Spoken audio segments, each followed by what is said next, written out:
The following content is provided under a Creative Commons license. Your support will help MIT OpenCourseware continue to offer high-quality educational resources for free.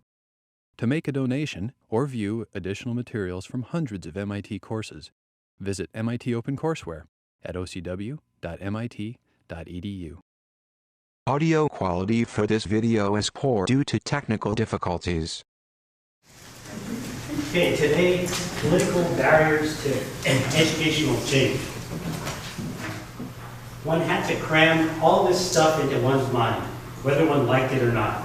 This coercion had such a deterrent effect that after I passed the final examination, I found the consideration of any scientific problems distasteful to me for an entire year. Who said that? Einstein.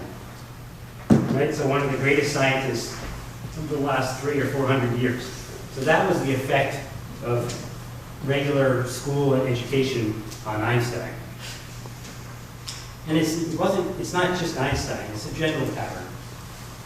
So here from Manchester, New Hampshire in the 1930s, is how Louis Benezet, the superintendent, describes the children's approach to learning and reading and interest in knowledge. In the traditional fourth grades, when I asked children to tell me what they'd been reading, they were hesitant, embarrassed, and diffident. In one fourth grade, I could not find a single child who would admit that he committed the sin of reading. I did not have a single volunteer, and when I tried to draft them, the children stood up, shook their heads, sat down again. In the four experimental fourth grades, the children fairly fought to tell me what they had been reading. The hour closed in each case with a dozen hands waving in the air and little faces crestfallen because we had not got around to hear what they had to tell. So the contrast is pretty strong. And the question is, why do experiments like what Benezet did not survive? Whereas, and why does the educational system tend to have an effect such as Einstein described, where he found the consideration of any scientific problem distasteful for an entire year? So, reading is a particular example, which I'll give you another one about reading, of the change and the effect of the formal educational system. So in revolutionary America, so this is the 1770s, Thomas Paine's Common Sense sold 120,000 copies. So their population then was 3 million. So that's 1/100th of the population now. So the equivalent of 120,000 copies then is about 10 million or 12 million copies today. Now, if you actually look at Thomas Paine's Common Sense, it's written in a language that today we would call very difficult. When we read it, we use English and we speak English, but we wouldn't say that, we wouldn't expect 12 million people to buy a book of that complexity and subtlety. Now, that expectation is confirmed by many studies about literacy and proficiency in analyzing documents that have been conducted across the United States. So the latest one, I think, was in 2005. No, sorry, it was the 2003 National Assessment of Adult Literacy.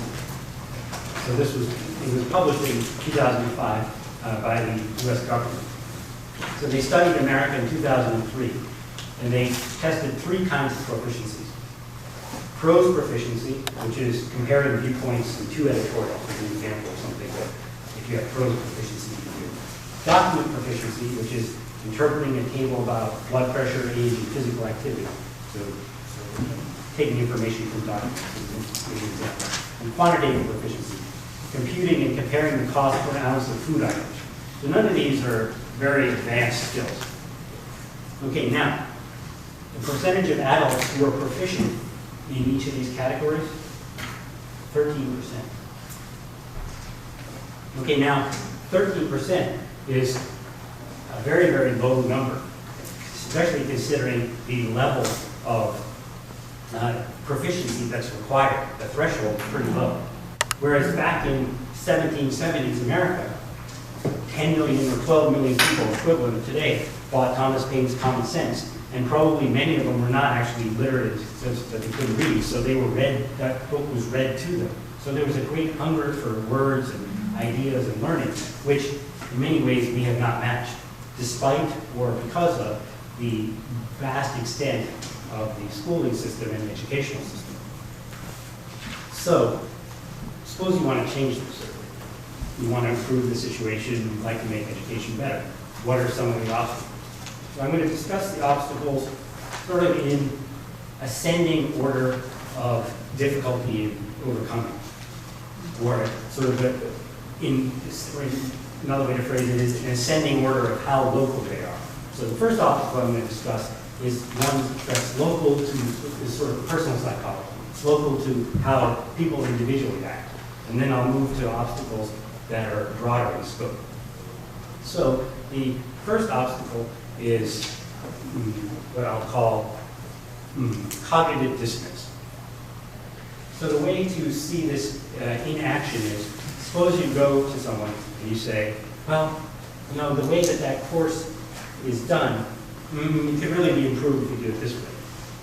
And you think you've made a perfectly reasonable point, perfectly valid point, but somehow your point isn't taken any notice of, or is met with resistance and maybe even hostility. Now, why might that be? Well, there are many reasons, but one of them is you might have phrased it badly, you might have cursed out somebody's mother while you're doing it. There are all kinds of things that you have a lot of control over and you don't necessarily have to do. But there's some reasons that are harder to control, and that's in the psychology of the person who's hearing what you're saying. So one of the obstacles is the idea of cognitive dissonance. So let's see how that works. So the cognitive dissonance was a concept invented in the 1950s by Festinger, Leon Festinger, a psychologist, again at Stanford. And he did the following experiments. So the experiments were, he had people come and do this task where they basically just put round pegs into round holes, and he's a college student, square pegs into square holes, and triangular pegs into triangular holes. So after they did the experiment, they were then split into two groups. So they were asked, so group A was asked, we need, three groups. So group A was just sent away. They did the experiment and then they left, and nothing more was heard from them until a year later. Group B was told, we actually need people to help us recruit more volunteers for this experiment. And obviously they might have had problems recruiting people to do the experiment because it was so dull. All you do is square pegs into square holes. So they said, would you be willing to be an experiment, our assistant in helping recruit people? And in group A, not, so they just went away. So group B, they were offered a position as experimenter's assistant and were paid $20 for that. In group C, same thing, they were offered a position as experimenter's assistant and were only paid $1. So this was in 1950-ish.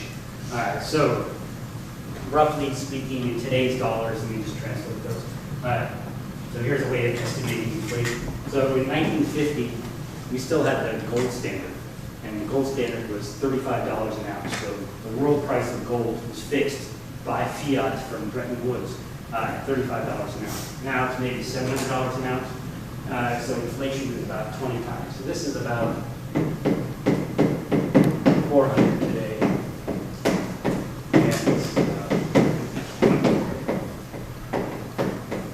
Okay, so then what happened was these students then did their work, either nothing or this or that, being an assistant, and then they were tested a year later about their opinion of the experiment.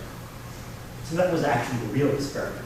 So these students thought, like all psychology experiments, they thought they were actually helping recruit people for an experiment, when actually they were the experiment. They were the subject. So a year later, they were asked their opinion of the experiment. Did you think it was interesting? So these people, they obviously thought it was boring, because it was boring. So these people said, and a year later they were asked what they thought, and these people said 4.5.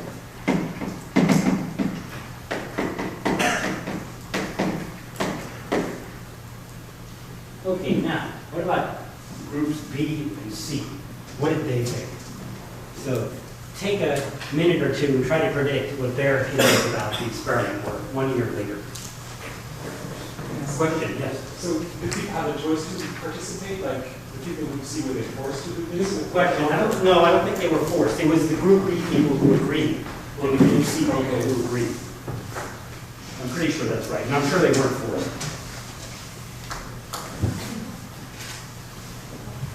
So yeah, find a neighbor or two and see if you can predict what did groups B and C think after a year.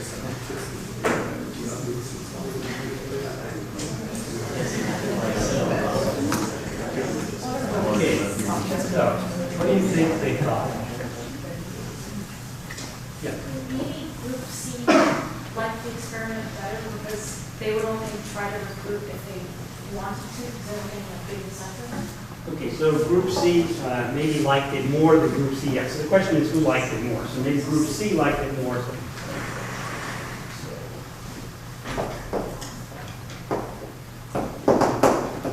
So they weren't getting enough incentive in cash, so they must have liked it.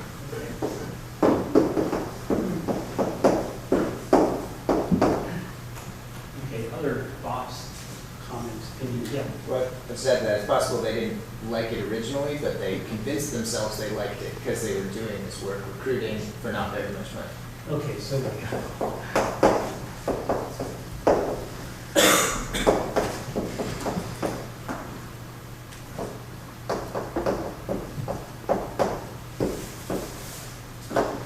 they must have convinced themselves because they weren't getting enough cash to do it for the cash.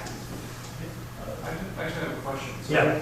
So did all of them take the offer, or are we talking only about those who did it? That I don't remember. I think that, it's a good question. I think we're just talking about the people who took the offer. Okay. So it's like a self-selection. Yeah, there's some self-selection.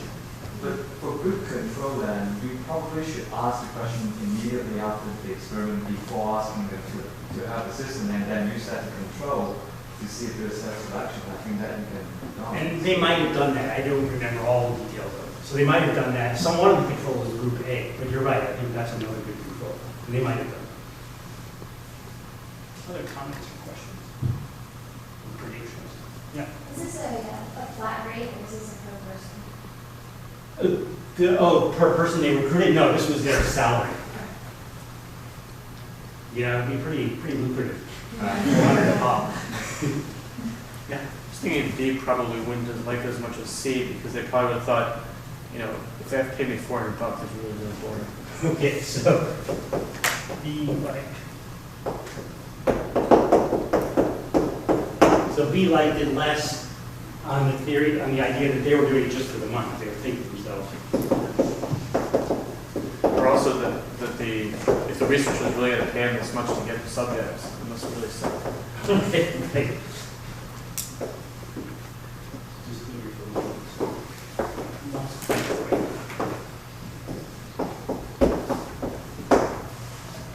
Well, you can look at it another way. You can say they're paying me this much money. There must be some intrinsic importance to the work.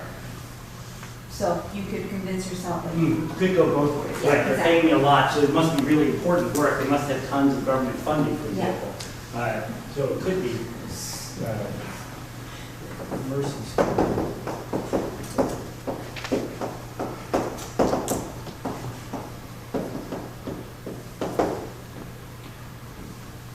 Okay, so yeah, comment. Well, I think the process of recruiting people would get you to like it more because you have to be selling it. And then the question is, whether you put more effort into that when if you're getting paid more money or less. Okay, but the common point is recruiting can help you like it. Yeah.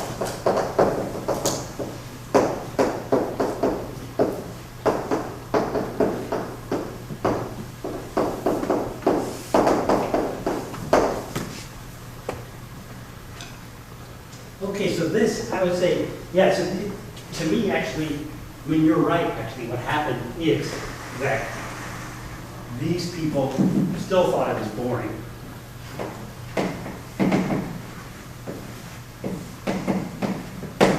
And these people liked it. So just as you predicted. And basically, so at the time, this was counterintuitive. And the whole idea of cognitive dissonance was built up to explain this counterintuitive result, which is, why would you like it more when you're paid less? It's sort of it is sort of counterintuitive. And it's exactly what you say, which is that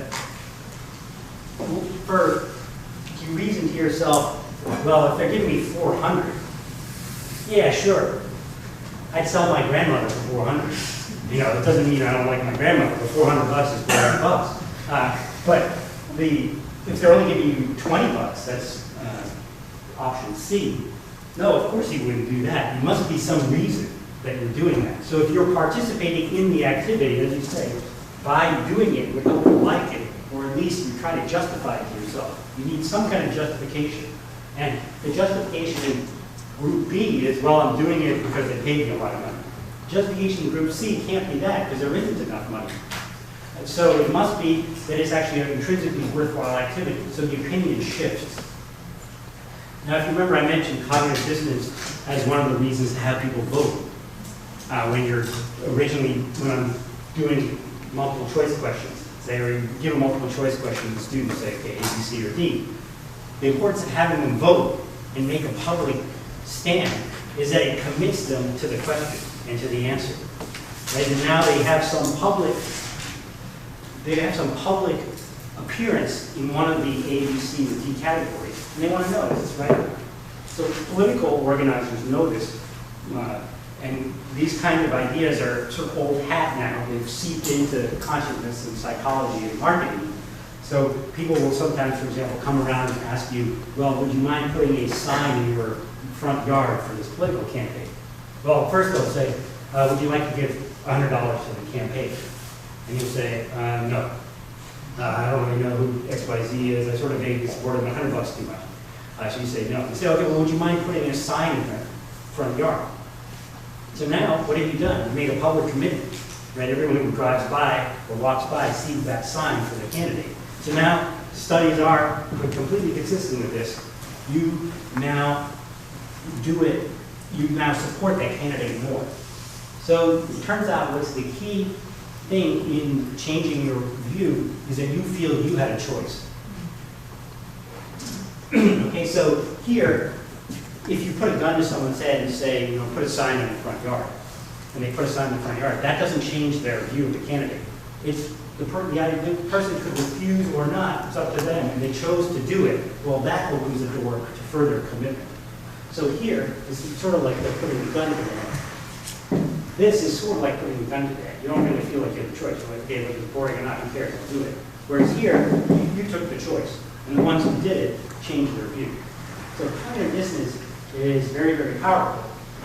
Now, how does that relate to people's response when you say, 1 second, we'd like to change the course? Okay, we'll come back. Yes, question? Yeah, so I didn't understand that group A then was not offered a choice. Yeah, they were just sent away, and they were asked a year later to see what they thought of it, and they said, yeah, it's boring. So it's sort of control. I mean, you'd expect them to say it's boring when we did. Oh, that's to truly know whether they're going to be boring. Yeah, just to check, so no one could say, well, maybe people found it really fascinating. You know, because they didn't. And so we just check. So now what happens when you say to someone, oh, well, we really should change the way this course is done. So now suppose you're at some elite university, like MIT or Cambridge or something like that. Now, where do a lot of the people who teach at these universities come from? Either that same university, especially in England, that was really notorious, and even had a justification for it, which was that our system is so wacky and different, only people who've been through that particular system can possibly teach you. So how are the justification? Either the people come from that same place, or come from a similar background, similar university background. So now, you're now criticizing a system that A selected them.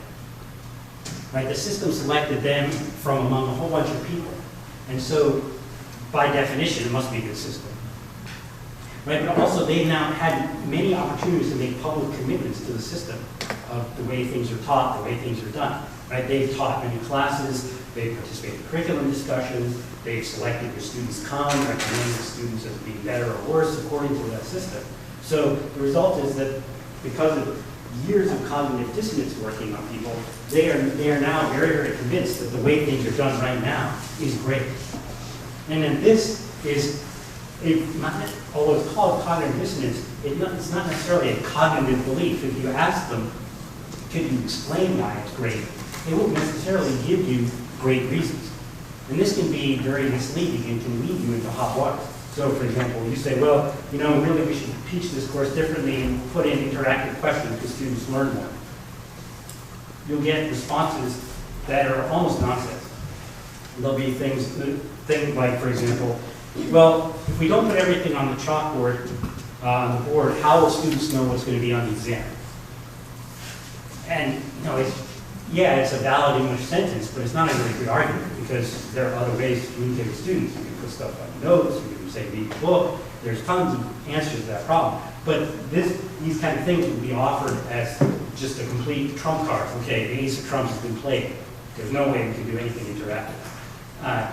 Now, that level of thought that's behind it, no way people would put that level of thought into their research and be successful at research. But how come that's okay and considered convincing in this area? Well, because it's really not a cognitive response that's being made. It's an emotional, it's a belief response. You threaten and challenge a person's core beliefs, so they're going to come out and react very strongly. And if you try to argue it just on the rational level, you'll actually end up angering people and angering yourself because you wonder why you make no progress. So one way to think about those kind of conversations is A, that they're difficult conversations. And actually the reason I write that there is there's an excellent book called Difficult Conversations, written by the people from, I'm pretty sure from the Harvard Negotiation Project. And they say, look, every interaction, and I think this is right, has 3 levels. So that would be the factual level, which is just the ideas being exchanged. Of should we teach interactive or not? Is there enough time? There's the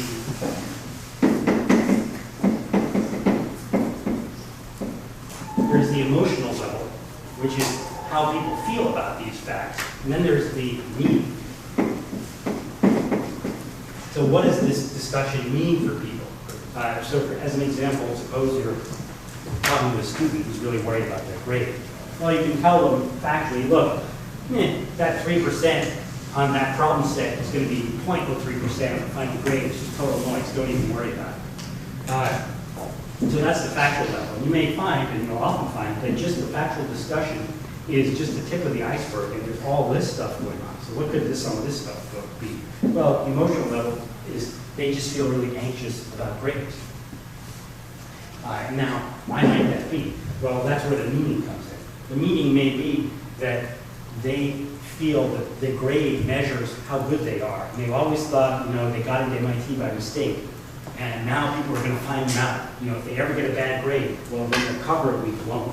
And everyone will know that they don't belong there. So it may have a really strong meaning for them, which is driving emotion, which means just a purely factual discussion is going. So it's a similar thing with the discussion of changing education, is that people will have a factual discussion that seems pointless and just frustrating to you, because actually there's emotional investment in the way things are done and meaning. It means a lot to people. It's the system that chose them. It's the system they're committed to, and it's being criticized by you. Therefore, you're going to get a whole bunch of unrealized anger in response. Question? So when it comes to changing a single class and adding some interactivity, what are the downfalls of avoiding the difficult conversations by asking for forgiveness rather than permission? That's a good question. So asking for forgiveness rather than permission, one of the downsides is that, so in other words, do it and then talk about it later. So I think in small and moderate doses, that is a good idea. Because first of all, no one's going to notice. Because they're too busy with their own research and teaching to necessarily busybody over what you're doing. So you have definitely some freedom right away, which you might as well use. But if you want to make any larger changes, like for example, take out something that you think isn't so important in the curriculum to make room for doing this, and somebody downstream really wants that, well, it's important to have done it beforehand, discussed with them beforehand. Otherwise, if there's emotional and meaning investment in the way things are done, they won't be able to listen, and then you surprise them with a change, a factual change. They won't be able to listen to your factual arguments then, because you activated the emotional and meaning responses. So you want to try to soothe those things beforehand and get all those out in the filter first. So I would say for smaller changes, yeah. For larger changes, it's important to have people jointly figure out what to do, which is true of any political change. And that's why when I deliberately chose the title Political Barriers to Educational Change, because political barriers has the implication that it's a political problem, it's a social problem, it's a collective problem. And any collective problem has these issues of what you do by yourself versus what you do in a group, or what should be a group. So, Yeah. I'm just a little bit confused about the idea of cognitive dissonance. So is that like the dichotomy between the responses of groups being seen? Okay. Yes, it's that. So where does the dissonance come in? Sorry, I should have explained that. So the dissonance is what you try to reduce by changing your view. So in group B, there's really no dissonance because the experiment's boring, and they did the experiment, they did the recruiting because they were paid. There's no dissonance. Here, the experiment's boring, but they don't have the resolution that, oh, I'm being paid to do it. So they have to have some way of reducing that dissonance. And the way they're going out recruiting people. So the way they do it is they reduce the distance between their internal view and their external performance by changing their internal view. Thanks. Yeah. So I'm wondering whether, like, you know how people talk about how, like, sometimes if you're trying to like convince people to do something, you try to kind of get them to feel like it was their idea, and it seems like that would be exactly the opposite like approach to what he was describing, which is that like you try to get people on board in advance, maybe even so subtly that they don't even realize that. Because I think if you make people feel like they're being threatened, and furthermore that like you're deceiving them, that they'll cling to the old ways kind of on purpose because you felt like you were backing into a corner. And not just because like even if they're not committed to it because like it produced them as like, you know, like top-notch scholar, but just because people don't like to be fooled and they don't like to feel like they're being taken advantage of. Right, so that's why I was saying, yeah, take advantage of the freedom that you have, that everyone sort of gives to make smaller changes just on your own. But do you have like ideas for how you might like go about in general, like convincing people that things are their idea? Yeah, so not so much convincing things that their ideas. One is, I mean, yeah, I don't want to phrase it as make people think of this as a dishonest thing one is doing. Yeah. It's really you're trying to find collective solutions to problems that you both think are happening or you all think are happening. So one way to go about that is to say, well, look, here's a problem I see. What do you think we could do about it? And they might agree with you on the problem.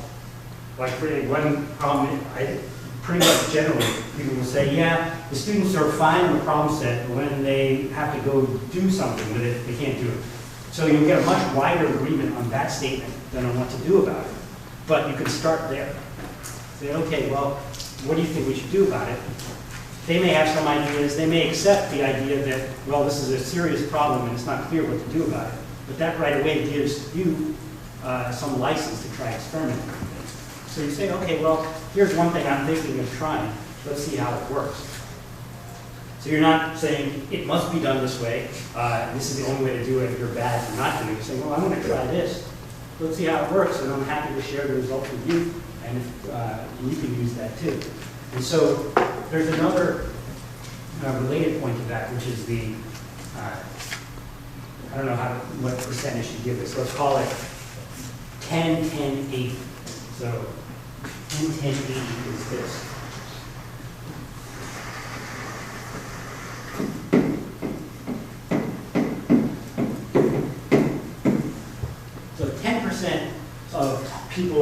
early adopters. They're really curious about new things. They want to try new things. So it's called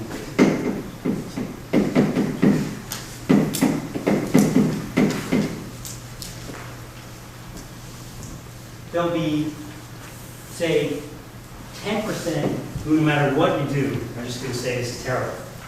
So never adopters. And the 80% sort of in the middle who will wait to see and will sort of sit on the fence for a while, but are tentative.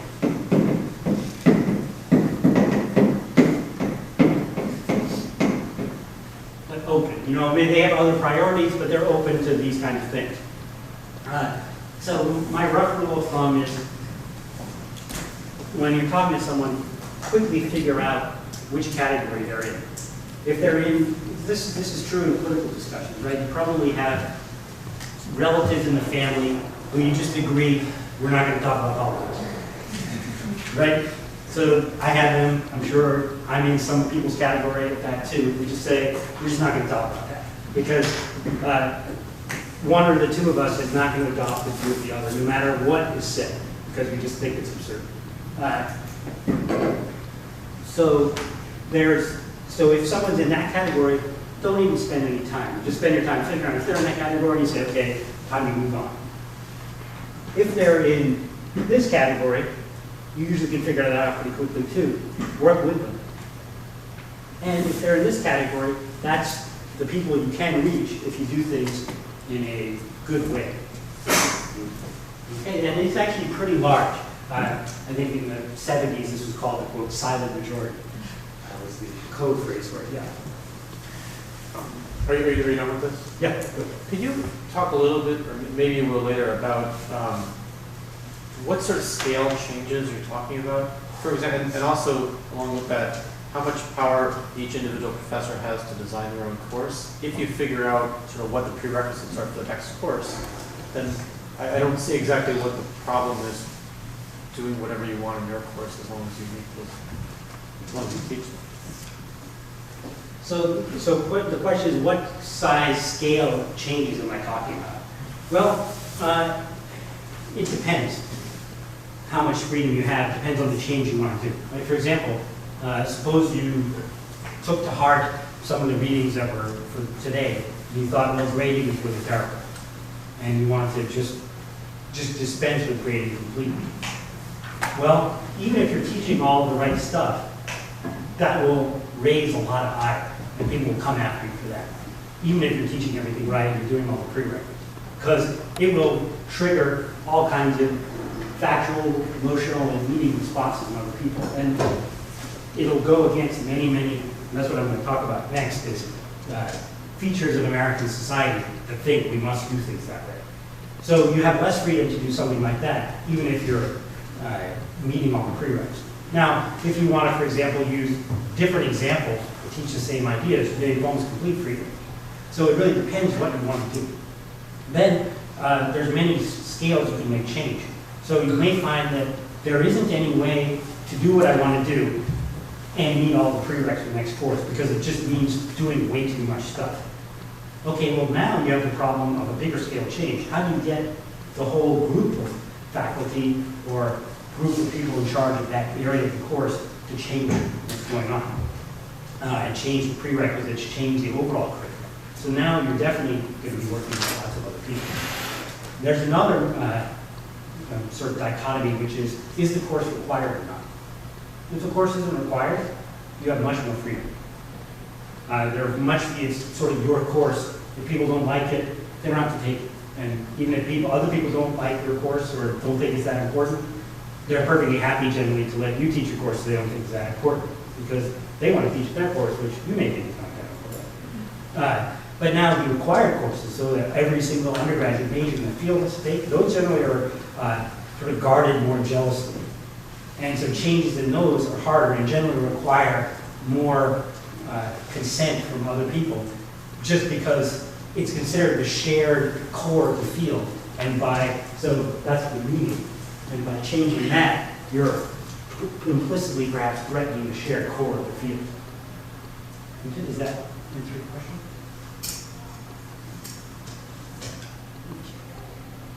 Okay, so what I'm going to talk about after the break, so this was the idea of cognitive dissonance and sort of local and maybe just a few, you know, your local group, your department, maybe your school, difficulties and obstacles and issues that come up when you're trying to make some kind of educational change. What I'm going to talk about after the break is society-wide features to American society or say European American society in general that impose really large obstacles to educational change. In some ways even bigger than this one. I mean, you definitely want to take account of this one, but it's also important to take account of even larger scale ones. And those will be behaviorism, Taylorism, and the history and purposes of schooling. So we'll talk about those after the break. It's 9:58 right now, so we'll start at 10:08 according to that clock.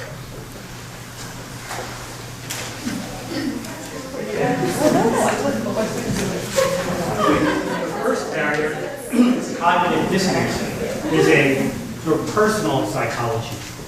And now I'd like to look at factors that span an individual. I mean, this spans an individual in the sense that it's a common feature of our psychology, maybe of this side, society psychology, but you see it in individual people. But there are also features that are common across, sort of, you could call them social psychology, or social tendencies. And the first one is behaviorism. So that, it's the behaviorism is also a school of psychology, you know, which grew up basically in America, grew out of Pavlov's work on conditioning dogs and you know, work on teaching pigeons by reward and punishment. And it was in psychology, what it was a focus on outputs. So it basically denied the importance of studying what's going on inside in the mind. It was correlated with what's called the logical positivists in the Vienna school. So in Europe, around the same time, and soon after, was the rise of quantum mechanics. So if you look at quantum mechanics, and quantum mechanics was created partly by the Vienna logical positivists in that milieu. The quantum mechanics, what's one of the fundamental ideas is what's called an observable. You know, it says, look, don't talk about what's not observable. The important thing is what's an observable, and everything is sort of a religion around observables. All right. So behavior psychology was almost in the same way. It said, look, don't talk about the mind. We don't know what the mind is, and maybe it has no separate existence. Let's just talk about behaviors. How does what you do affect what the organism does? And now that, it's a fine way of training pigeons, but it's not a great way of understanding people. And actually, but you can see that it's actually dominant in lots of American education. So behaviorism was actually strongest in America. It was eventually, I would say, demolished as an intellectual movement, basically in this space. I guess the old linguistic department was here, and Noam Chomsky in 1957 or 59 wrote a review of Skinner's book on behaviorism, and that's considered the coup de grace to behaviorism. But even then, the idea lives on, and it underlies so much of what goes on in the school. So you can see that with actually the library of examples that I've given before, but I'll give you one more of that genre. So this was a study, this was, let's see, 5th, 6th, and 7th graders, no, 4th, 5th, and 6th graders. They were asked, well, what's 6 times 3? No one had any problem with that. It's 18.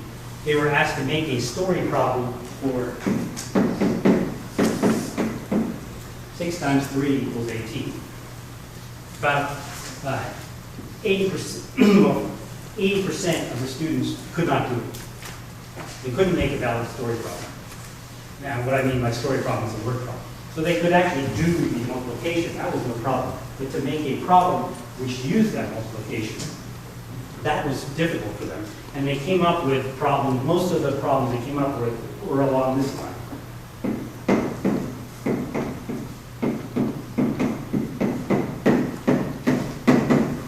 On Monday, Johnny buys 6 apples.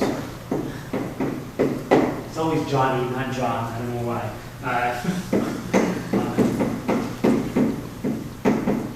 Tuesday, Johnny buys 3 apples.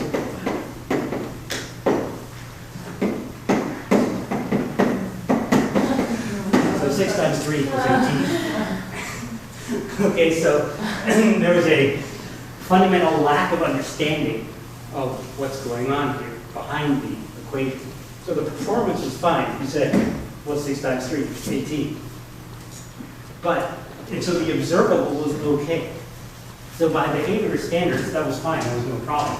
And so much of what goes on in school basically just looks at the outputs. Whereas if you actually look into the mind, what the behaviors say, oh, you shouldn't really do, and you ask an intelligent question about it, you find actually it has no meaning. Right? It's just like a pigeon. Yeah. Is the problem with your behaviorism, or is it we're looking for the wrong outputs? Right, and I don't see per se how asking students to make a word problem is looking into the mind any deeper than asking 6 times 3 equals 18, but it's an output that's closer to what we want students to actually be able to do.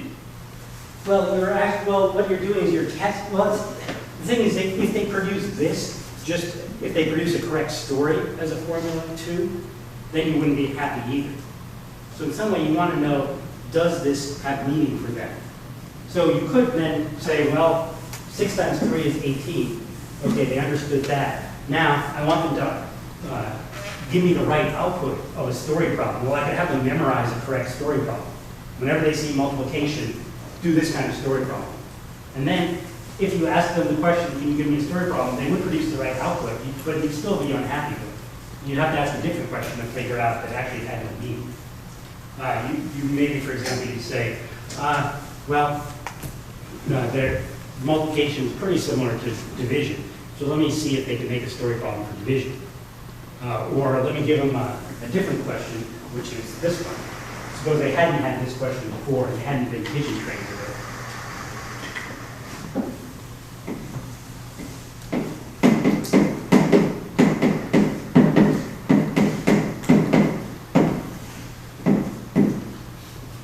So you could give them that question and see if they understood what really multiplication means. If they just write down 73, you would say, okay, we understood that.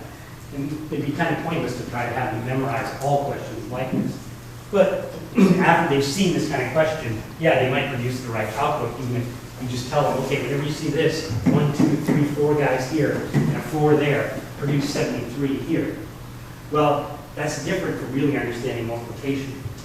So I would say output is not sufficient on its own. You have to look behind the output. Does that help answer your question? Well, I feel like we're still looking at output, and the difference is the process you use to get the students to the point where they can generate that output. No, I'm not. Well, you're looking at the output because that's all you can look at. But you're not making conclusions only. You're not saying if the output is fine, it's what you're making inferences about what's going on behind the output. And that's what behaviors don't like. You're saying, oh, there's understanding, there's meaning, there's reasoning going on beyond the outputs. And that's what the behaviors don't want to talk about. They just want to talk about just the outputs. And that's a fundamental problem. Because real understanding, because just outputs, focus on just outputs leads to rote learning. And I think that is one of the explanations for why there's so much rote learning produced in the American education system. Yeah. Does anyone, there is a viewpoint between the computation and making a problem for it, which is making the computation as a product, like understanding a problem.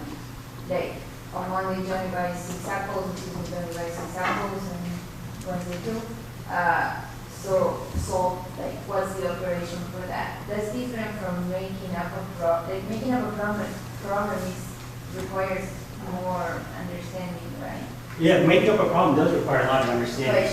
But like society-wise, you only need a person to solve the problem, not make up a problem, right? Well, that's not the premise of that. Can't be. So, do you need people to just solve problems or make up problems? That can't be the premise, I would say, of a democratic society. But, okay, I agree with that, but who actually is happy with choose the computation? Pardon? Who's happy with choose the computation? Like knowing that 6 times 3 is 18 is not good at all if you can actually use it. I mean, Well, so it depends. So on the so now in many schools, there's tests that just test things like that. Can you multiply? So the No Child Left Behind Act has pretty much mandated that the children be tested pretty regularly on their quote, basic skills. And so there's tons of questions and things like that on these basic skills tests. So some people care. And these kind of tests are an impediment to making any kind of educational change, because if you start spending time on things like that, well, then you have less time to practice, say, 3-digit by 5-digit multiplication. no, I guess, I really use this, but I don't understand. I would try to reach the middle point first, and then from there try to jump to these, which I think is much more class than just understanding problems, which is a more immediate thing that you actually need, and you actually pass the lesson to the point and make it more successful, which is. That may be true. So the comment was that maybe it's better to try something not so hard as making up a story problem. Maybe identify. Problem is a really, It shouldn't be that hard. important skill, right? It shouldn't be that hard, but it is hard if you've just done drill. Yeah, if you start so low. Yeah, I agree. So it's not saying that all of a sudden now, I'm not saying all of a sudden now you should ask everybody this question, how to make a story problem. But this is used as an example to show how far away we are from where we'd like them to go. Now, why is, so behaviorism is, I would say, rampant. Reward and punishment is pretty much rampant in American society. The discussions of merit pay for teachers, okay, where we should give teachers higher pay if their students do better on tests from No Child Left Behind. So that is the assumption that you want more output from the teacher in that direction. You just pay more money and give them more pigeon food. But there actually may be other reasons going on. There may be completely other factors besides input-output. For example, maybe teachers think we shouldn't be teaching the test this way.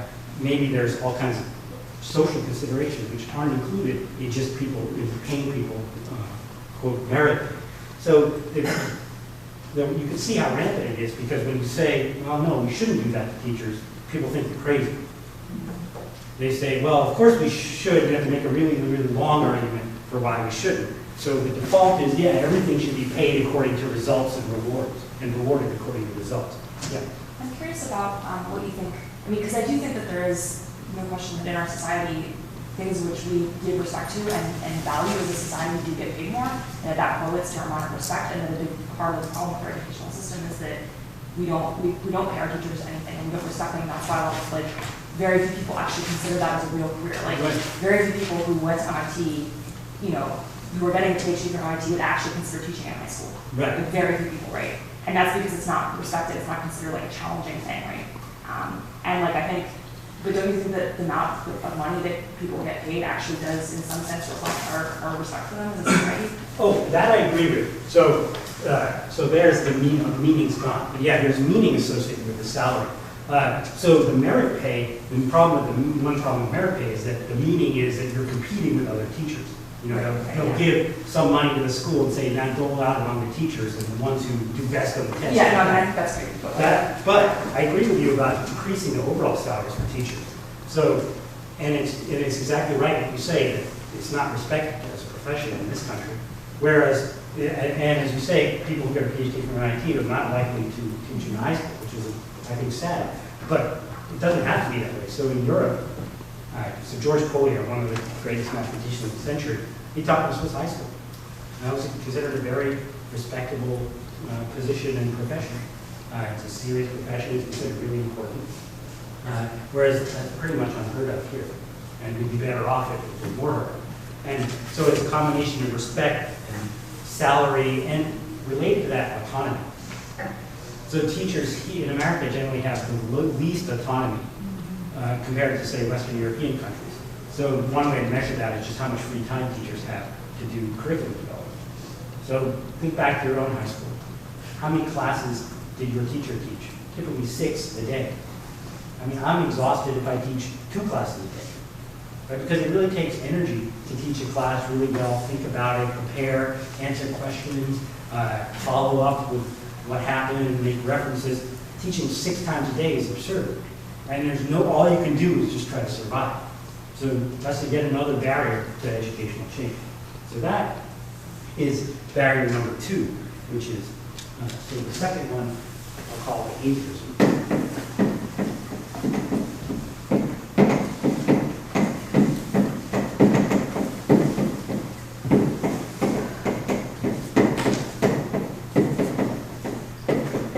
So it's a focus on outputs and reward and punishment. And then the next barrier is another social life factor called Taylorism. So Taylor, it's related a bit to behaviorism. So Frederick Taylor was a mechanical engineer. Let's see, when did he live? About 1850-ish to about 1915 or 1920. 1856 to 1915. So what he did, he's the originator of time and motion studies. So time and motion studies are you watch how someone, for example, is riveting bolts onto a car. And you watch every single movement and optimize. You say, oh, actually, if you have the screwdriver on this side, well then when the car door comes down this way, you can do this with a much shorter motion than trying to do that. Okay, so you break every task down into lots of little fragments and then you optimize. Now, this basically took the whole country by storm in the 1910s or so. Now, how did that happen? Well, this was a time of industrial unrest, and the unions were striking, demanding higher wages. And there was the Interstate Commerce Commission, which regulated the railroad fares. And so the railroad attorney, Louis Brandeis, later Supreme Court Justice, argued in front of the Interstate Commerce Commission, well, actually, we don't have to raise fares, and we can actually give the unions some of what they want without doing any of that, provided we implement Taylor's system. So the idea of Taylor's system was a way of basically trying to prevent the unions from striking, but still keep, not redistribute any wealth from management, but just make things more efficient. So it was what we now call a cult of efficiency. And this cult of efficiency, I would say, probably could only happen in a frontier society, like America. So there's a completely fascinating book, which I highly recommend if you're reading.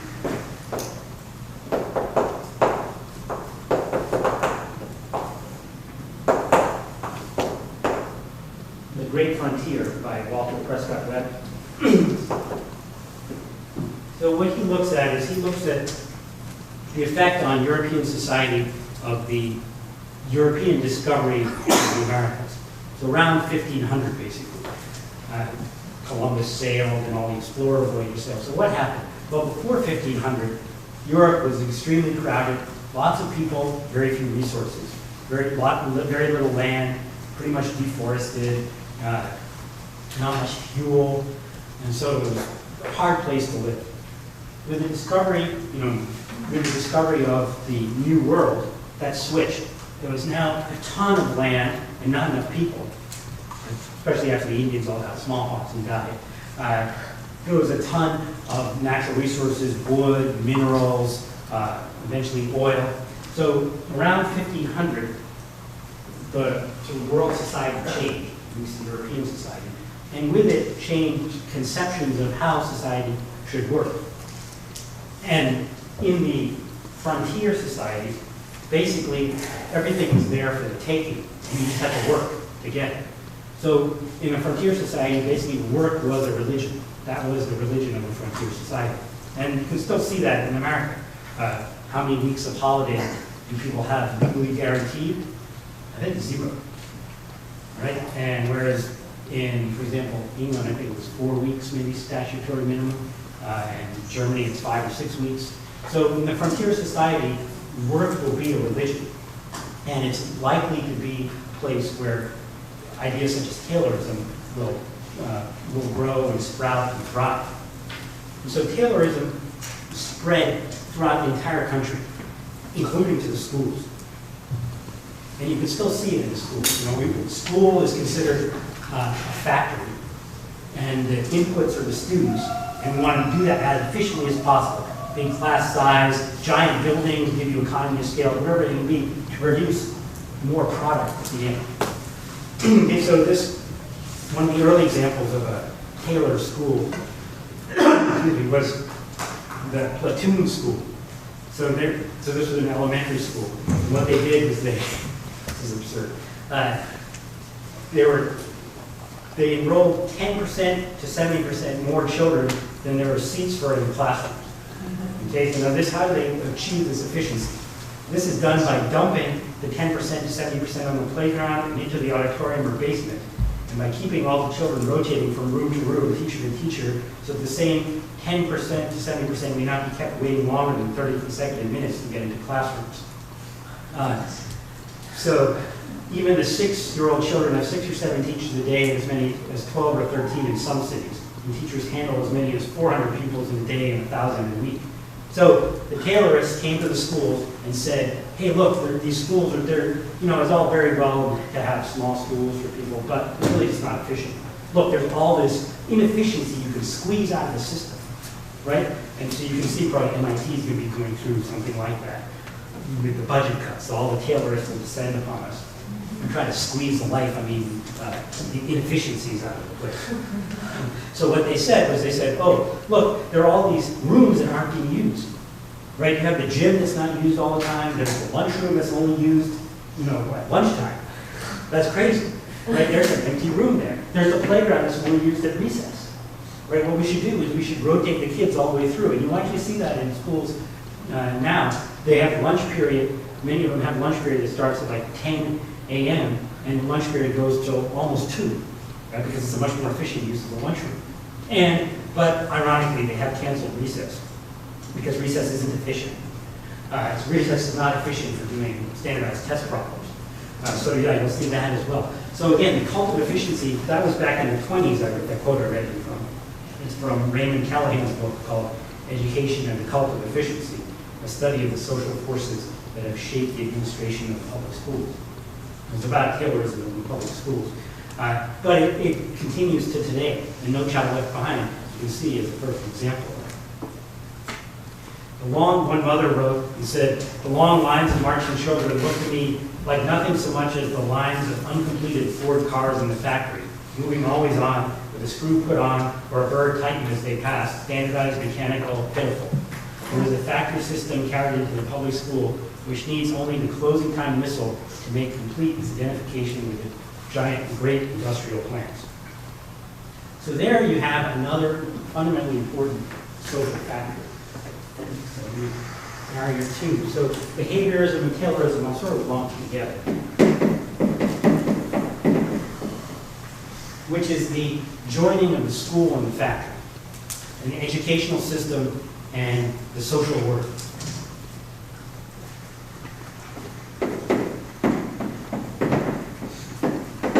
So that I'll call the social history of education.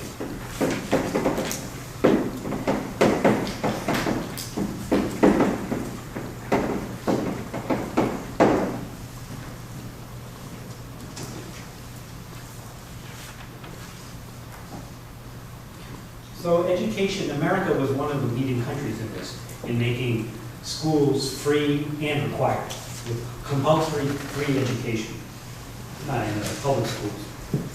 So this, and Massachusetts actually, our state was the leading state in America in doing this. And so Horace Mann in the 1840s, he was one of the leading educational reformers, and he was arguing to businessmen, okay, you really should be willing to have higher taxes to make schools free and required. Now, why would businesses want to part with their profits to pay for schools? Well, he said, look, there's all these benefits from schools. The schooled workers are more docile and quick in applying themselves to work. They have better domestic and social habits, and their punctuality and fidelity, and they have higher punctuality and fidelity in the performance of their duties. So basically, he was arguing for school as a method of social control. Now, there was a strange feature in my high school, which I never understood until I actually read about this, History of Horace Mann in public schools in America, which was that, so I experienced this firsthand.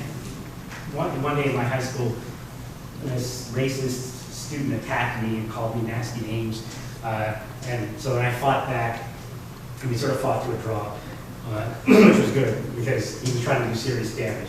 And then, as a result, the school policy was that whoever was in a fight was suspended for 3 days.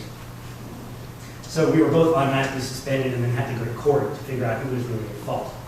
Okay, but by then, of course, I'd already been suspended for 3 days. So I was suspended for 3 days, and I got to find out what are the policies when you miss school. So it was very interesting. So first of all, if you're late to school 3 times in a quarter, then you fail for that quarter. Okay, if you fail the second quarter of a semester, you fail the semester. If you fail the second semester of a course, you fail the entire year. And if you fail a required course, like English, or math, I think was required, then you fail the entire year and you repeat the whole grade.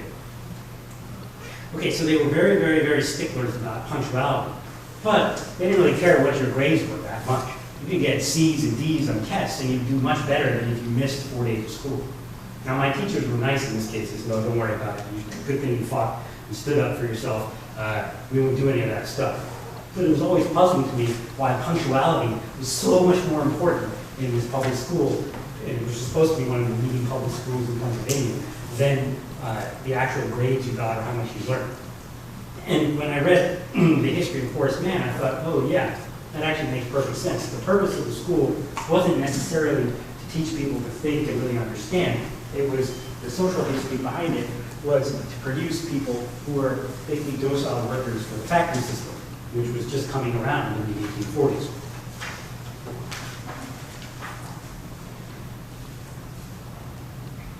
So there were many comments along those lines. One of the arguments also for the school, a similar argument, was a resolution that the best police for our cities, the lowest insurance of our houses, the firmest security for our banks, the most effective means of preventing pauperism, vice, and crime, and the only sure defense of our country are our common schools. They mean the public free schools that are required.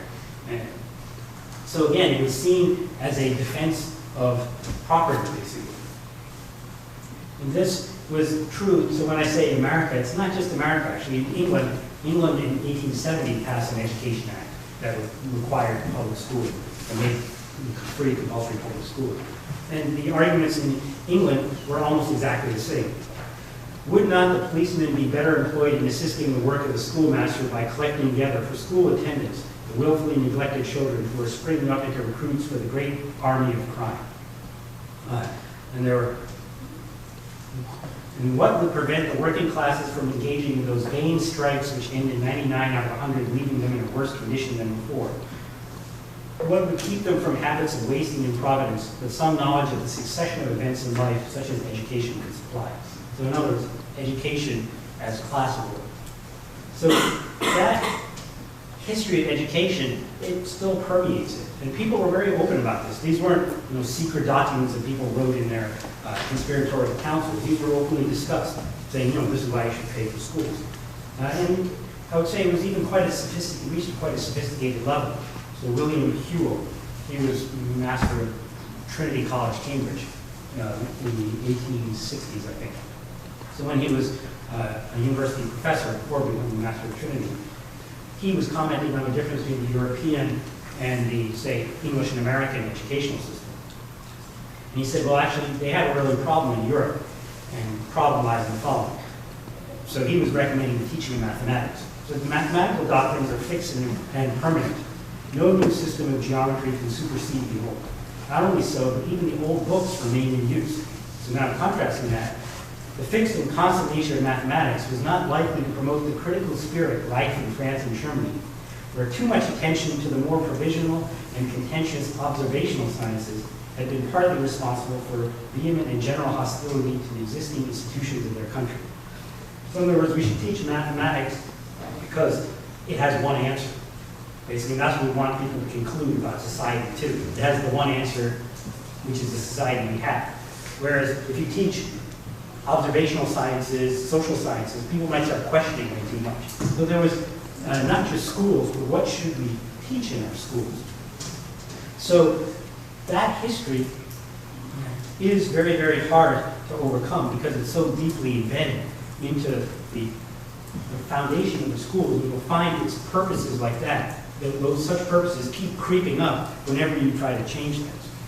So there are all kinds of things that are crazy in the schools that we do, which you don't necessarily need to do in the school. Like, for example, grading. Why do schools have to grade? You know, people think, oh, well, how will other people know? Well, if other people want to know what students can do, let them worry about it. Why does the school have to do that? Sure, school could tell students, look, you're not learning this idea very well, you could spend more time on that.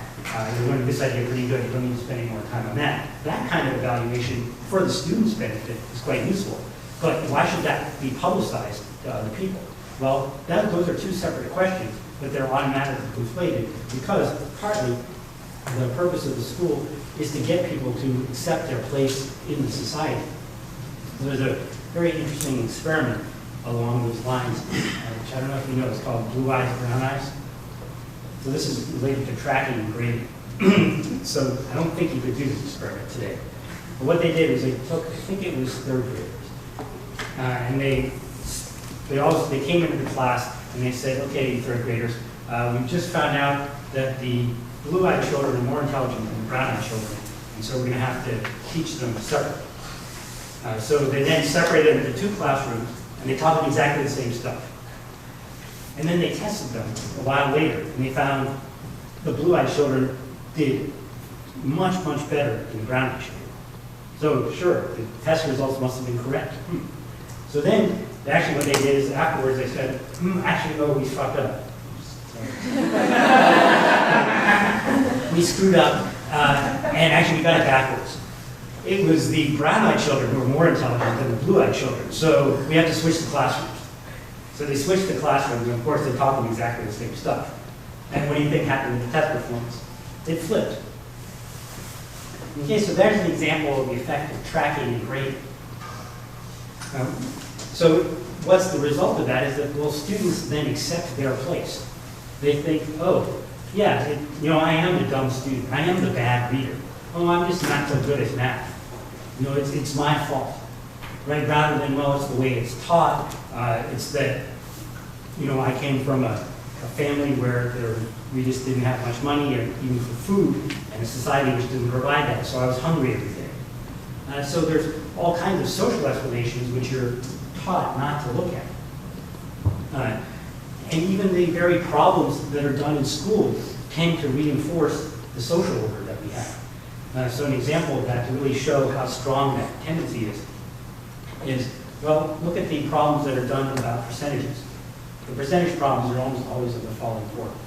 Johnny has $1,000, which he lends to Jane at 6% interest. How much interest does Jane pay after 2 years? Well, there are many interesting features about that. First of all, Johnny has the money. The guy has the money, and not the woman. And the woman is the borrower. So now, with feminism, we've made it so that Jane can have the money. But we haven't changed the fundamental problem, which is that the problem is reinforcing the idea of money lending. You're thinking, that's just a perfectly legitimate thing. What about the following problem, which you never see, which is also an equally interesting percentage problem? The hourly minimum wage is $7 an hour. If somebody works 40 hours a week, what's their salary? Okay, it's this much. It's roughly $14,000 a year. What percentage of the federal poverty line is $14,000 a year? That's an equally interesting percentage problem, but it has a different social message. So the schools have chosen, basically, in the social pressures that push towards one kind of problem, one kind of grading, one kind of system. And this is despite what people know about these things. So the blue eyes, brown eyes experiment quickly shows what the detrimental effect is. And then you can say, well, actually, that is the reason these things become. Another example is tracking. So tracking of where people know that it's harmful. So a friend of mine in New York, he went to an elite private school. It was a small elite private school. And one year they decided to introduce tracking. So tracking is advanced math, medium math, okay math, say remedial math. And after a year, there was a parental revolt, and they abolished it. The parents said, this is outrageous. We're not paying $25,000 a year for you to tell us, for you to tell our kid that our kid is not intelligent. You get rid of it. Whereas it's considered perfectly acceptable to do that to kids in public schools. So people know, yet the thing goes on. So whenever something like, you see something like happening, you can bet there's some really deeply embedded social history, the purposes of the schools. And related to the social history is the social history of our society. So these tendencies, they're not immutable. All social factors have changed in the past, and all of them can change again. But in order to change them, it is important to be aware of it. Yeah, I just have a question with the whole concept of getting the grades, which I can see as a benefit in some ways.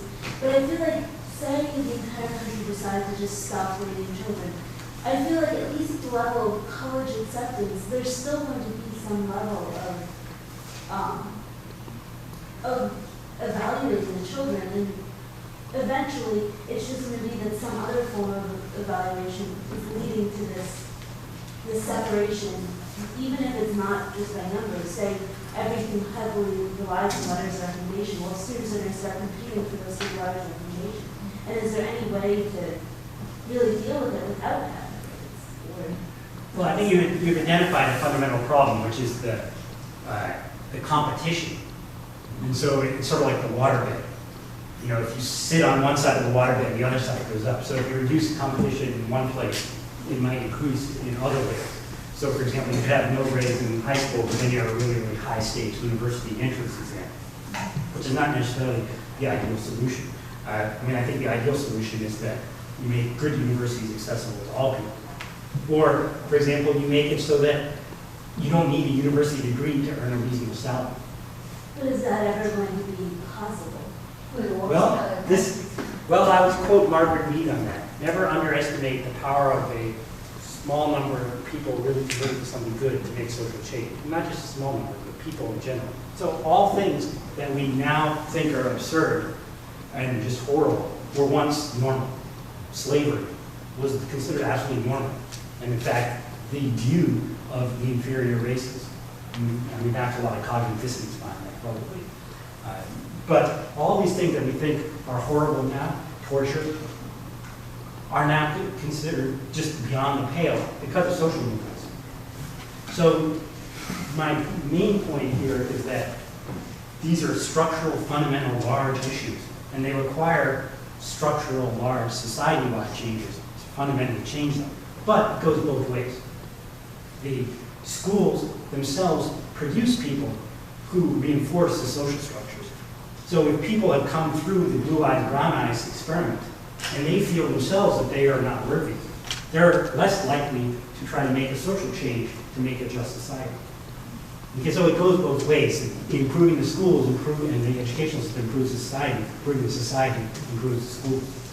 Yeah. I was wondering if you could take advantage of that blue-eyed, brown-eyed thing. Like, just say, one could say something like, oh, people in my class always do really well in their future physics classes. And then everyone would just be like, oh, great. I'm like, I don't know, whatever. It's a great point. So the point was, could you take advantage of the blue-eyed, brown-eyed experiment to just tell people, look, everyone in my physics class does great. And so just actually make people do well by that. There's actually a fair amount of data that does work. So it probably wasn't phrased in exactly that way, but the example I'm thinking of is women's colleges. So a large portion of women in science PhDs come from all women's colleges. And I think that's partly that effect. It's just expected, in the regular society, women are generally told, look, like the Barbie doll that was taken off, that was withdrawn. There was a Barbie doll that for a while said, oh, math is hard. I don't do math, or something like that. That's what it's taught. It's really amazing that they thought they could do that. So there was a huge outcry, and they had to take it. And some people did spoofs. They put that is Ken doll. And they put a cute voice in the Barbie doll just to play on that. But that social attitude does sort of permeate the society, and it's much less than the all women's colleges. So places like Swarthmore, Bryn Mawr, and Smith, where women, it's just expected, of course you're going to do well in science. Everyone around here does well in science. It's not considered something special. I mean, it's considered a good thing, but it's not that, oh, the men do it, not the women. So there you took away the blue eyes or the brown eyes and just put everyone do well. So I think that is a reason for not criticizing kids, when you're raising your children or trying to teach them things. Don't criticize them. And same with grading at university. Grading should be so the students can figure out what they need to learn more of, but not as a way of making people feel bad. And that's so hard to do when people have been graded or degraded for so long. Question? Yeah. So I want to go back to your earlier point about competition, how you take it away from one place and comes up in another place. It's not, I wouldn't say it's conserved, but you have to think about the whole system. Yeah. Right, but so I agree with the question. Ultimately, I think the argument doesn't scale because of limited resources. Right? You can't give everybody a teacher one-on-one. Right? It would be great if we could, but the system won't work with 100 teachers. So there's always going to be competition for resources. And I just want to. Well, okay, so the question of competition. Let me close with one quote and then I'll come to your question. Okay, so it's a good question. So to continue the rest of what Einstein said. So remember before Einstein said that one had to cram all this stuff into one's mind whether one liked it or not. This coercion is such a deterring effect that after I passed the final exam, I found the consideration of any scientific problem distasteful to me for the entire year. It is in fact nothing short of a miracle that the modern methods of instruction have not entirely strangled the holy curiosity of inquiry. For this delicate little plant, aside from stimulation, stands mainly in need of freedom. Without this, it goes to rack and ruin without fail. So I hope that when you're out in the world, and you're teaching and raising your children, that you find ways to make more freedom in education so that the students actually that you produce improve the society, and they then can help you improve the schools and the rest of the education system. Okay, your question about competition. It is a fundamental one about competition for resources, but you have to really make a radical analysis. The radical in Latin means to the root. So you have to get to the root of the problem. So the root of the problem, you can see it in the extreme case of India, where there's so many people and so few sort of comfortable jobs. And the root to the comfortable job is in education.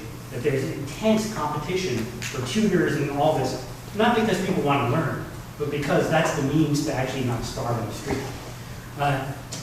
So what that shows is that, not everyone wants to learn with a tutor differential equations, but a lot of people are learning differential equations with a tutor because that means they'll get a degree, which means they can work in an investment bank, which means, well, it used to mean that they'll be comfortable. So part of the issue is redistributing the wealth of the society so that you're comfortable whether or not you've had a tutorial in differential equations or one-on-one tutorial. Then, when the fears are taken away, people are much more likely to do things for intrinsic reasons. So the people who really are interested in that will do that. The people who are really interested in teaching that will teach that. And you'll have a redirection of social resources in a much more productive way.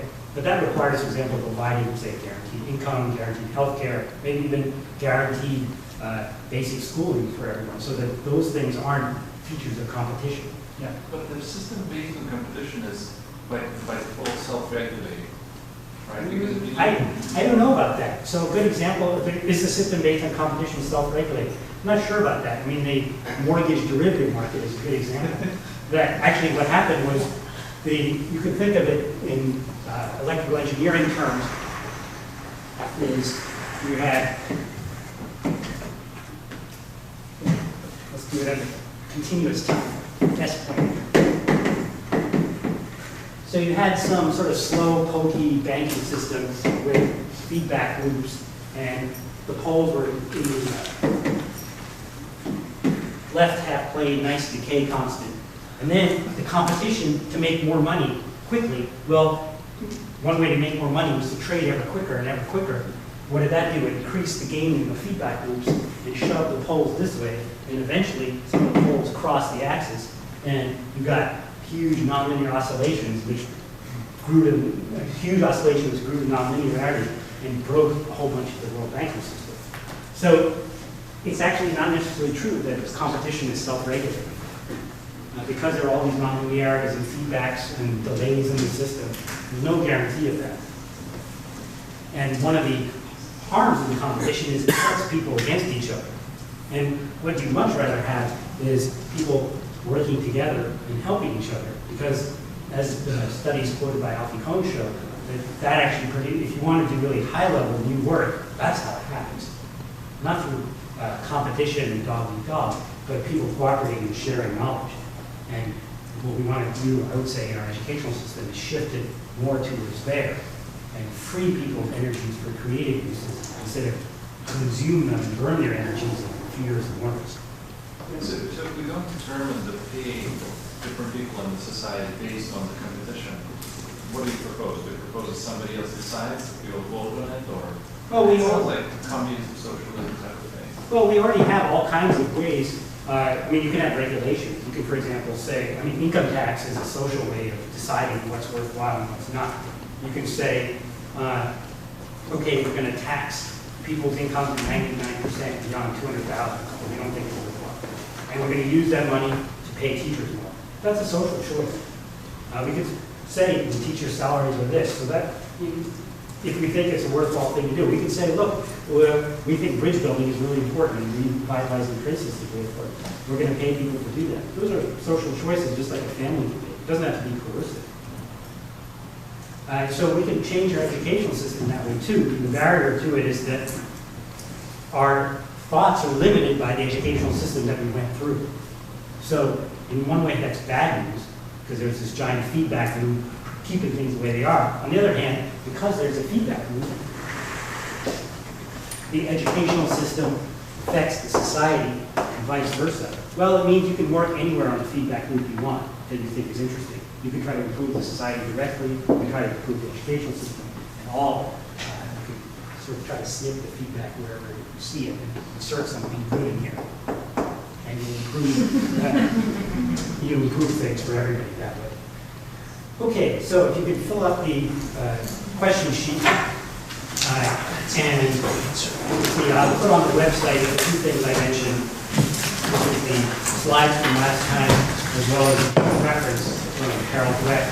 And next time what we'll have a summary of all of the sections that we had. So you have this sort of one concentrated form, various principles you can sort of go out and keep in your back pocket and use your own teaching, as well as question sessions from you. Because I know every time I always have a few questions that I haven't answered, plus I'm sure there's been a bunch of questions that have been stimulated by this session.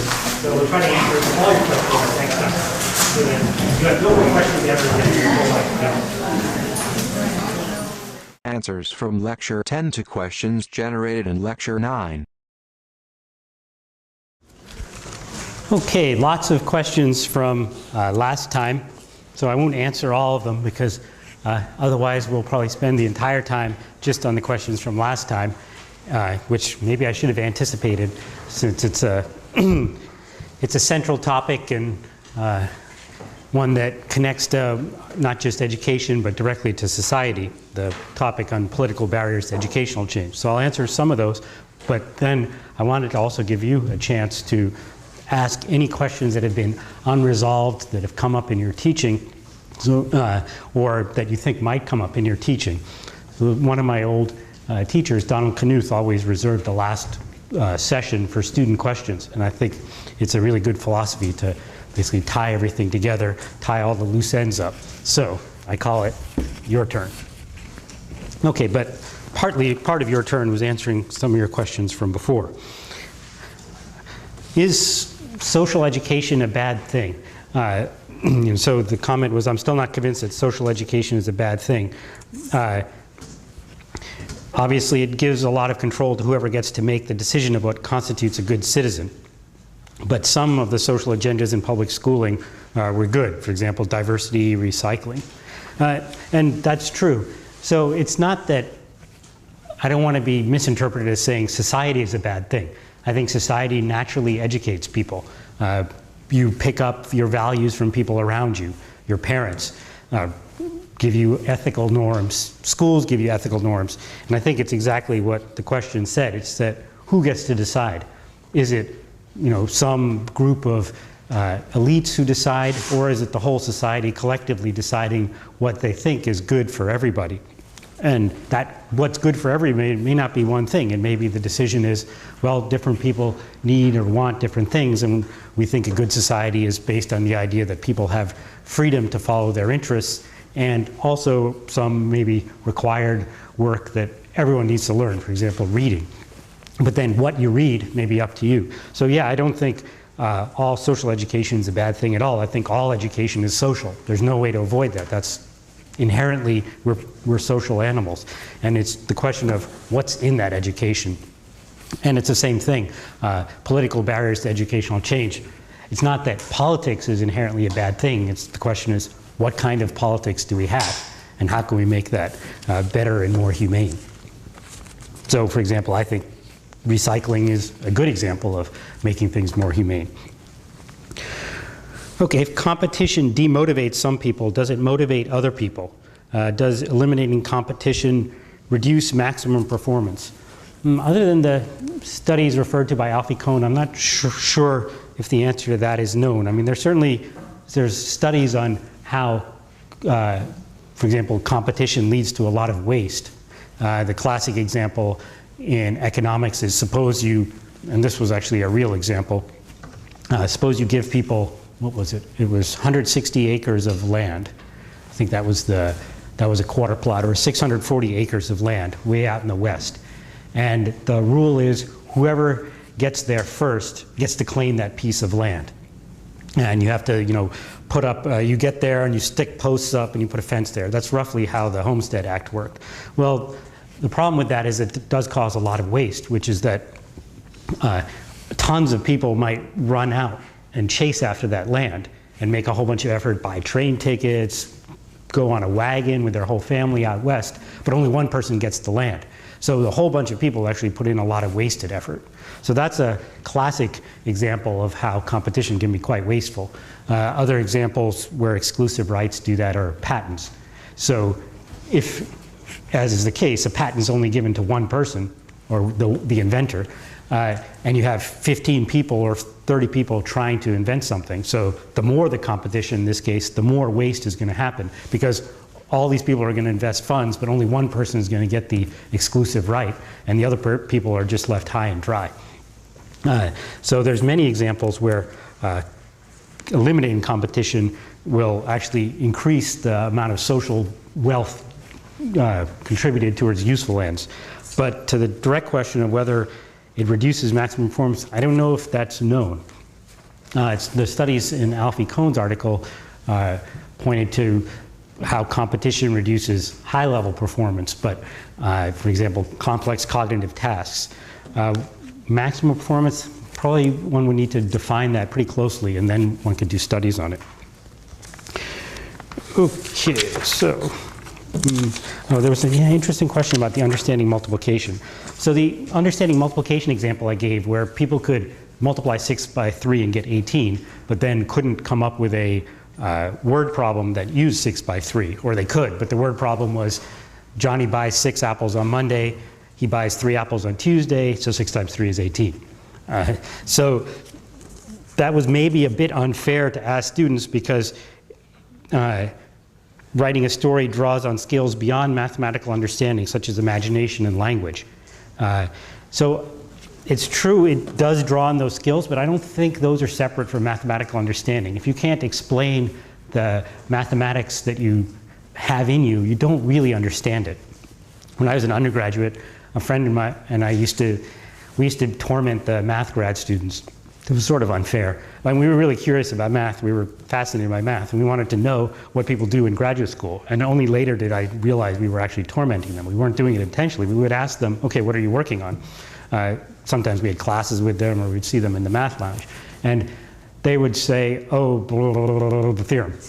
And you know, we were undergraduates and young, and we didn't really know what the theorem was, so we'd say, well, can you give us an example? And that produced just deer in the headlights. Example? Example? That was completely foreign and not at all what they were thinking about. It was completely out of their space. And later I actually realized that that was actually a very fair question, and if you wanted to test whether people understood what they were working on. And I found that things I can give examples on I understand, and things I can't, I don't understand. Another example of that is Feynman. He said, I've always found that I don't understand anything unless I can give a freshman lecture on it. Or equivalently, people asked him to give a lecture on something. He said, no, I don't understand that well enough. I'll have to first work out a freshman lecture on it, then I can explain it better. And so there's famous lectures of his where he's explained antiparticles and spin, and he finally got it to a level where he thinks that it's actually suitable for freshmen, so first-year college students. So it's a brilliant lecture. It's in the, if you search for the Dirac Memorial Lectures by Feynman, you'll find that lecture there, and it's fascinating. So it shows the level of how hard work it is to actually understand something at that level, and it almost essentially essential to that process is examples. So examples, explaining, understanding, I think those are intrinsic to mathematical understanding. So it wasn't an unfair test. It was actually a test of high-level mathematical understanding. One point was made, that Swarthmore is not a women's college. Yeah, that's true. I mentioned that women's colleges were much more successful in producing women PhD students in science. And I listed Bryn Mawr and Smith, and then I listed Swarthmore, which was not correct. That was crosstalk between Bryn Mawr and Swarthmore. I sort of grouped them all, Bryn Mawr, Haverford, and Swarthmore together. So Swarthmore is a coeducational college, and it's, I meant Bryn Mawr and Smith, and I was thinking of Wellesley as well. So Wellesley is a all-women's college, unless they've changed lately. No. Okay. I mean, every once in a while, people, colleges think of changing, but they're still all women. So now people ask for references and further information about that. So I'll put a link on the website, but it's Barbara Witten at the Colorado College Physics Department. She's done the most extensive studies on not just what makes, basically what makes for women being successful in science, but in general, what makes for students in, say, physics major. She was the chair of the Colorado College Physics Department when I interviewed there. What makes for a successful undergraduate major program. So this is quite interesting for people interested in teaching, not just revising one course, but revising an entire department curriculum. So she's done cross-institutional studies on the culture of departments and what facets of the culture are responsible for students continuing on in science. And what she's found is that it's not just, so the same features that help women continue in science help everybody. So I highly recommend her work, and I'll put a link to her webpage on our course webpage. Barbara Witten. I think it's W-I-T-T-E-N, but it might be W-H-I-T-T-E-N. The Colorado College Physics Department. Okay. It's clear that you don't like, or me, I don't like No Child Left Behind. What would I do if I were the Secretary of Education in this country? Yeah, well, hell would probably freeze over before that happened. But there's a long vetting process before that, before people become that, and you have to show your loyalty to pretty much every aspect of the current system before that happens, before you're appointed to such posts. But if hell froze over, what would I do? I think one of the fundamental problems with education is in America is the vast inequalities in funding, in resources. So the wealthy school districts have 2, 3, 4 times as much funds per student as the poor school districts.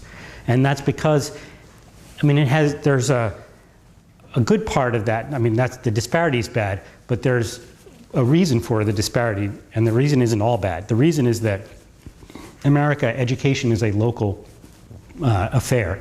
It's controlled by local authorities. So in the Constitution reserves a bunch of powers for the federal government, printing money, making war, various things like that.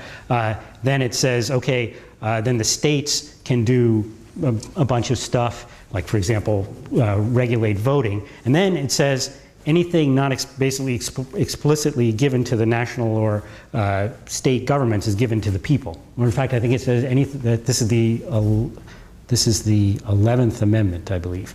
10th or 11th Amendment. It says, especially devolution, it says any powers not given to the federal government go to the state if they're given to the state, and if not given to the state, they go to the people.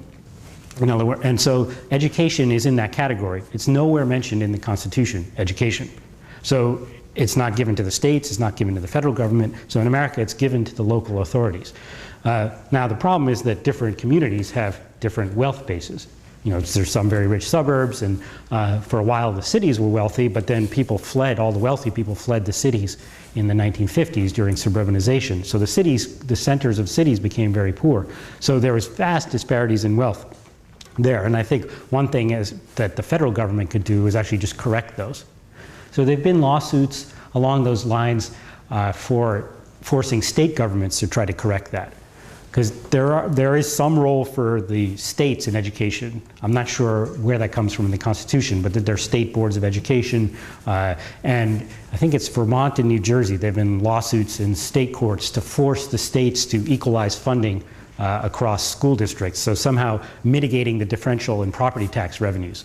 And I think the federal government could do that as well. So those lawsuits are based on, pretty sure, the 14th Amendment, equal protection of the laws.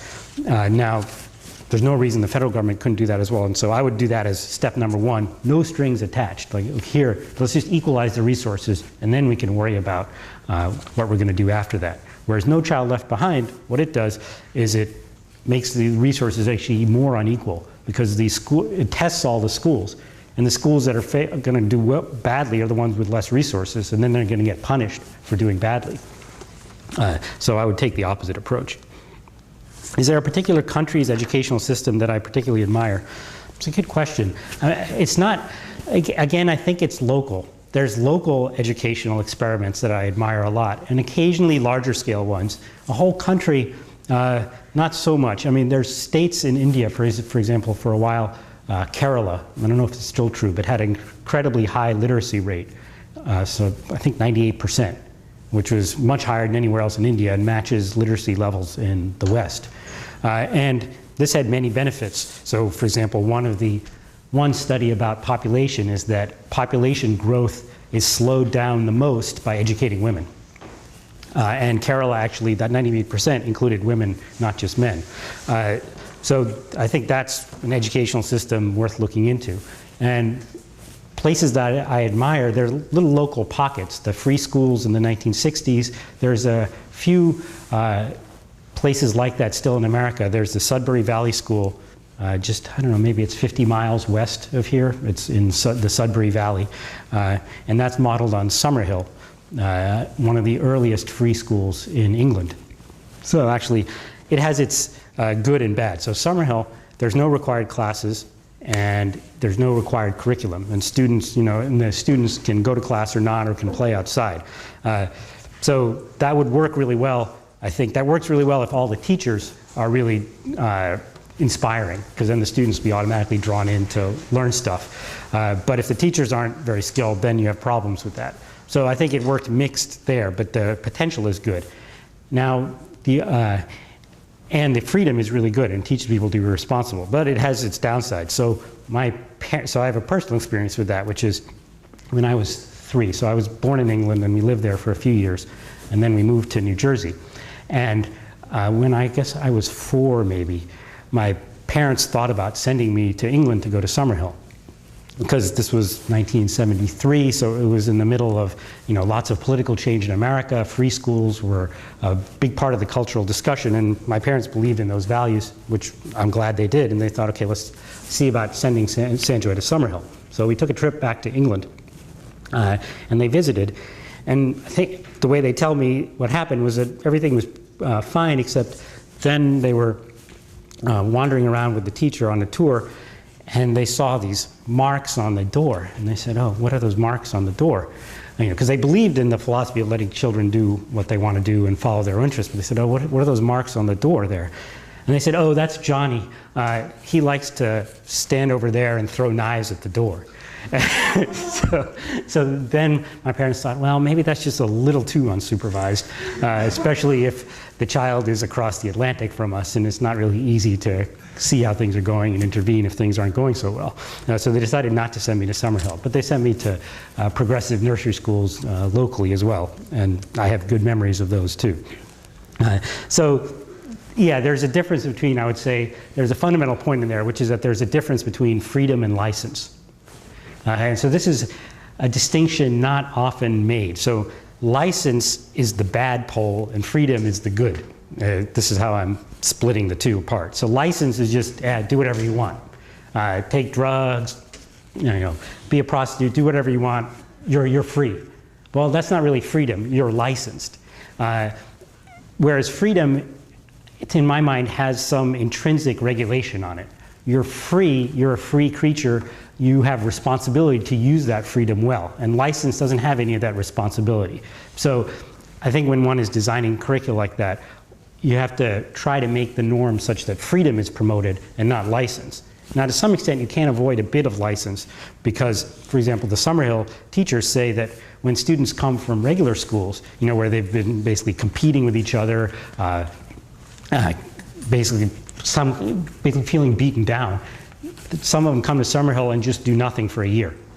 They just sit outside and play on the swings and in the creek just for a year. It takes them a year of detoxification before they are ready to go back into the classroom and learn things formally. So you could say that's a bit of license, but maybe that's a bit of necessary license. Or maybe they're actually just discovering how to use freedom, and it takes them a year because they never had any practice with that. So I think it's important to keep those two pieces separate. Okay, so now there's so many questions. Okay, so one question, so there's two that I think are particularly important to discuss. So there was a comment that one of the Alfie Kohn readings was off-putting because he made comments about people with different political views than his, and he seemed like a left-wing nut. And that therefore the reading shouldn't be assigned. So yeah, I agree that if you have quite a different political view than Alfie Kohn, it can be a bit off-putting. But actually, I think that's a good thing. Now, why is that? It's because it's fundamentally important to find views that challenge you and read them anyway. So, as you probably guessed, most of my views are not mainstream. So I do that all the time, whether I like it or not.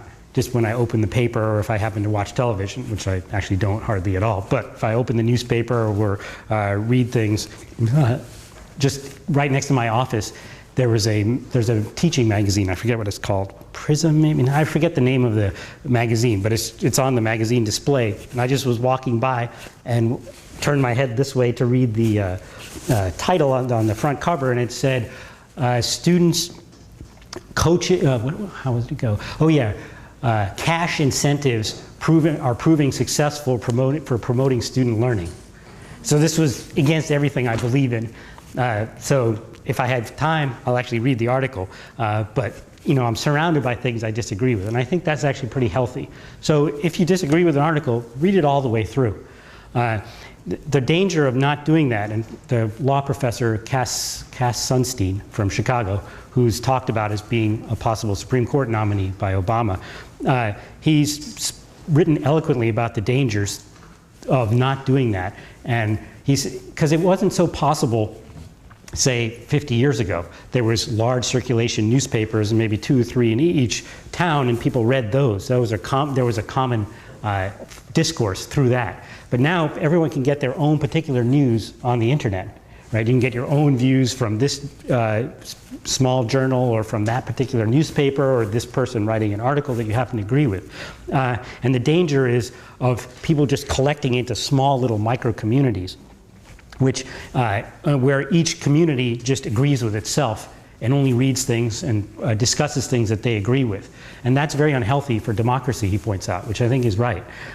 So I think it's very important to actually seek out things you disagree with. And so if I happen to give you a reading that at first you disagreed with, it's not such a bad thing.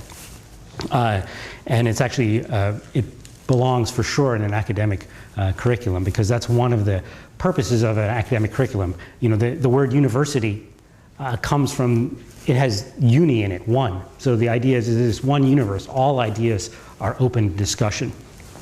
Okay, even ones we disagree with. Okay, so let's see, there was,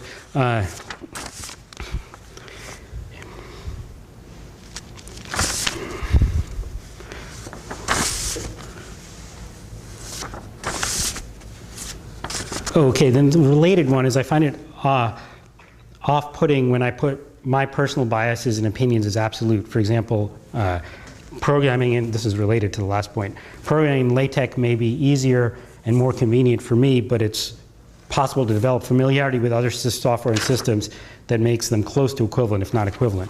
That may be true, though I think there's fundamental reasons to wonder about it, just because it's by not using a system such as LaTeX or TeX, what's common about all of them is that you program them.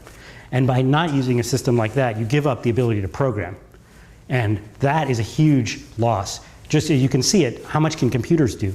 The way computers are so powerful is because we program them. And how the fundamental recipe for programming is, at least when I teach it, is this.